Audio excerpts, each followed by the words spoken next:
ертеде бір үлкен өзен жағасында жаман күркеде шал мен кемпір өмір сүріпті.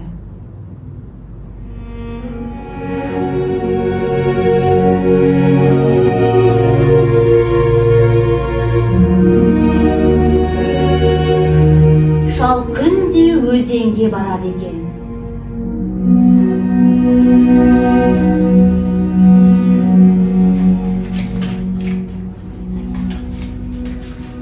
Шал күнде өзенге барып, балық аулап, балықты отқа қақтап пісіріп, өмір сүріп жатады.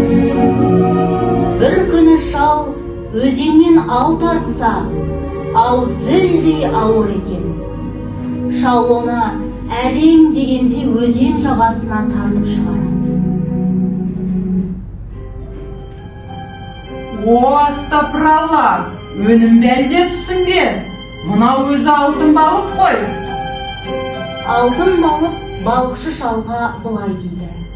Өлтіре көрме мені қария, үйіңе де апарма, жөніме қоя бер, керегіңді сұрай бер, барлығын орындаймын.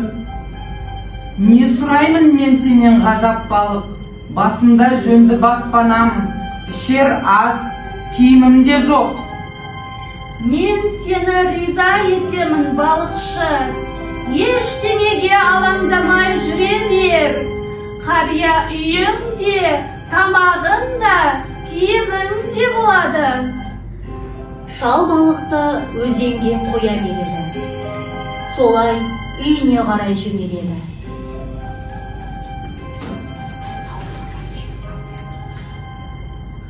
Үйіне келсе, үйін танымай қалады. Жаман үйінің орнында бөренеден қиылған ғажап үй тұр. Мұны көрген шал кемпіріне былай дейді. Көрдің бе, кемпірім, қандай олжаға кенелгенімізді, алтын балықты босатып жібергенім сол еді, бізді жарылқай салды. Жоқшылықтың азабы осымен бітті. Шалының сөзін ақырына дейін тыңдаған кемпірі қатты күрсініп басын шайқайды. Әй, шалым-ай, болмашы нәрсеге мәзсің. Күрішті жеп, киімді тоздырамыз, ары қарай не істейміз? Қайта бар да алтын балықтан патшаның сарайындай әдемі үй сұра. Бар! Ал шалдың мүлдем барғысы келмейді.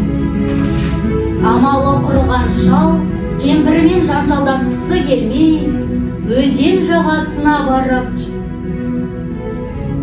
балықты шақырады. Шықшы бері, ғажайып балығым, жағаға жүзіп келші, алтын балығым. Біраздан соң су толқынданып, алтын балық жағаға жүзіп келеді. Тыңдашы, ғажайып балығым, менің сенен сұрағаным аз көрінеді. Кемпірім риза болмай жатыр. Қан сарайдай үйіміз, 5 батырымыз, алтын әшекей, мол ақша болсын дейді. Бәрін тыңдап болған балық құйрығын бұлғаң еткізіп, Жарайды, солай-ақ болсын.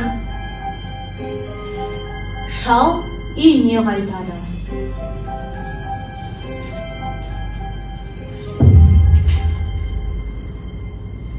Қараса, айнала сауыт сайманы бар батырлары, әшекей салынған алтын санды, кең сарайдай зәулім үй. Осыдан былай кемпір мен шал уайым қайғысыз өмір сүреді. Бірақ кемпірі зарлауын қоймайды. Бір ай өтпей-ақ кемпір тағы да шалының мазасын алады.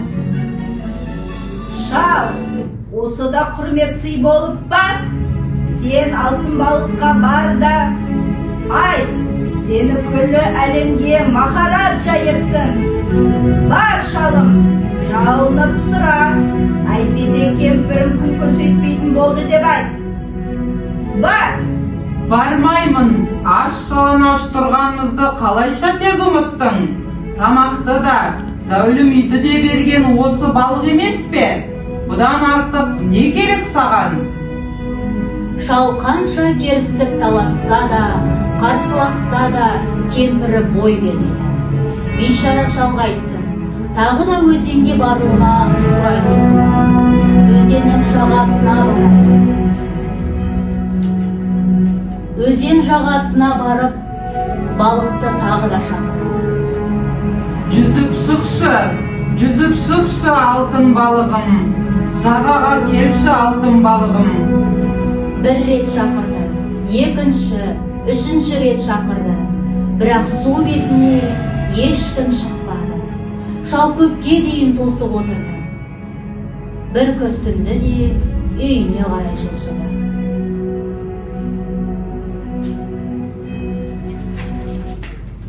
Үйіне келсе, балық берген баяғы сәнді үйінің орнында жаман күркесі тұр екен.